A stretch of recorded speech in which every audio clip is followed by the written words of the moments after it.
مشاهدين السلام عليكم، صباح الخير. ولو هو وين الخير بهالبلد هذا؟ الناس كلها داك هالعوز والونين والقهر والضيم، وجاي نشوف احوال الناس يمشي بوحده، الله اللي يعلم. يمشي ويمشي على زمانه. احنا اليوم جينا لهذا السوق وجاي نشوف المحلات كلها معزله، وطبعا ابو المحل يعزل. ليش؟ لانه يقول لك انا منو يشتري من عندي؟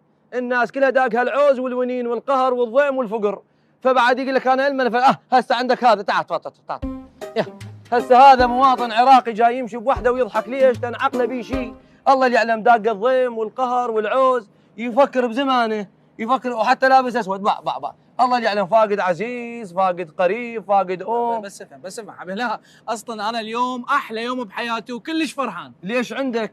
ايش عندي؟ اصلا اليوم هو يوم التخرج مالتي. اليوم يوم التخرج مالتك؟ اي. انت شغلتك تعبانه حيل. اي، لانه انت بعد من باكر يبدي عندك الضيم والقهر. ليش؟ لانه انت من باكر بعد ما تلقى شغل راح تبقى قاعد ومو بعيد تنتحر. ليش؟ لانه اذا ماكو شغل، ماكو بجيبك فلوس، هاي معناها انت راح تظل.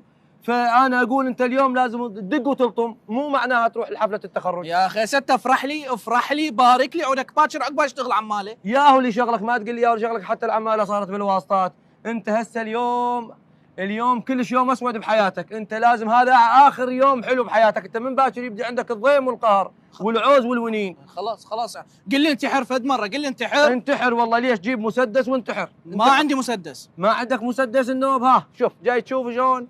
اعزائي المشاهدين، المواطن وصل مرحله حتى ما عنده فلوس يشتري بيها مسدس حتى ينتحر. خلاص راح اروح اذب روحي من الجسر احسن لي. روح، بس لا تروح للجسر البعيد لان ياخذون منك كروه، وانت منين لك فلوس يا عمي؟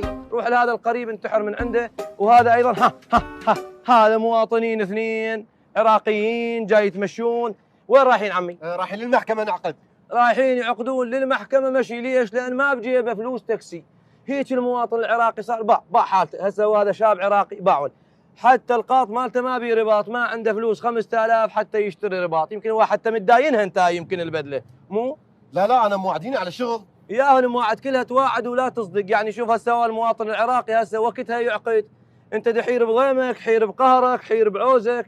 انت يمكن اهلك ما موافقين على هذا الزواج لان ما بجيبكم ولا فلس. لا احنا واحد يحب الثاني. يا حب، هو اذا دقك العوز والقهر بعد يبقى حب، يبقى ضيم. عمي دحير بضيمك وهي متحير بضيمها، ترجع لها لا احسن لها. هسه شو عندك انت هنا؟ ما تقول لي شو عندك. قال لك انا حتى زواج بطلت بعد ما اتزوج. هاي الحلقه زين تسوي. وهم دقها مشي اكو ولد راح انتحر وراه، وانت هم شغلتك تعبانه. انت بعد فسخه وخطوبتك. هسه ياهو اللي يخطبك يقولوا والله كانت فاسخه خطوبته، انت لو تموتين احسن. اي والله، هذا خطيبك هذا راح ينتحر، انتحري وراه. يلا هسه جاي تشوفون.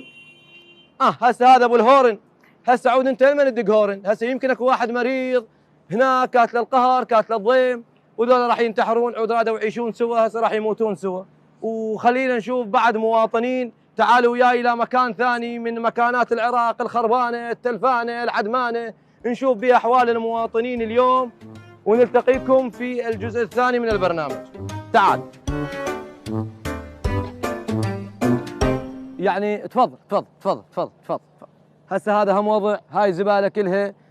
هذا حتى الخروف هم شاق هدومه وطالع يركض مصلخ بالشوارع. لا عبالكم اكو ناس ياكلون لحم. وحتى هي الزباله، هي شنو هي الزباله؟ كلهن شياشه دواء يا عمي. ليش؟ لانه الناس كاتلها المرض والويل، والباقي هالجاي تشوفونها ماكو اكل والله. بس بطاله ماي، الناس بس تشرب ماي. ليش؟ لان ما عندها فلوس حتى تاكل. وهالجاي تشوفون زباله ما حد شايلها صار لها سنين. ونلتقي ايضا هنا بالمواطن داق الضيم والقهر والعوز والونين. هسه هذا مواطن باع.